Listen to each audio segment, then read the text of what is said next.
अब तक हम मजम्मत करते रहेंगे, अहले सुन्नत का कत्ले आम बंद किया जाए, मजहबी मराकज की बंदिश शर्मनाक अमल करार।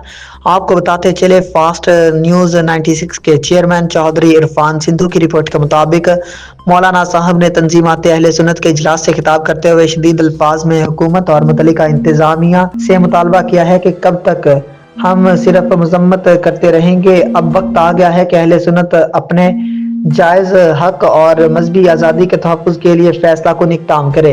उनका कहना था, अहले सुन्नत का कत्ले आम किसी सूरत कबूल नहीं किया जा सकता। निहत्ते मुहिब्बे वतन शहरियों पर फायरिंग, मसाजिद और मदारिस की बंदिश और मजहबी इज्तिमात पर पाबंदी कौमी और दीनी गैरत की खिलाफ वर्जी है। उन्होंने वाज़े किया कि अहले सुन्नत के मराकज़ की बंदिश शर्मनाक अमल है और ये पाकिस्तान के अमन और इत्तेहाद के लिए खतरा बन सकती है। मौलाना साहब ने कहा कि अहले सुन्नत की क़ियादत को अब फैसला कुन मौक़िफ़ अपनाना चाहिए। तहरीक लब्बैक हो या कोई और जमात, सब हमारे बाजू हैं, हम अपने बाजू काटने नहीं देंगे। उन्होंने जोर देकर कहा कि अहले सुन्नत जुल्म के खिलाफ इत्तेहाद, नज़्म ज़ब्त और इश्क़ रसूल के जज्बे के साथ खड़ी है। मौलाना साहब ने खबरदार किया कि अगर अहले सुन्नत के खिलाफ नाइंसाफियों का सिलसिला जारी रहा तो वो पुरअमन मगर मजबूत अवामी एहतजाज तहरीक का आगाज करेंगे। उनका पैगाम था कि हुकूमत वक्त अहले सुन्नत के सब्र खामोशी को कमजोरी ना समझे।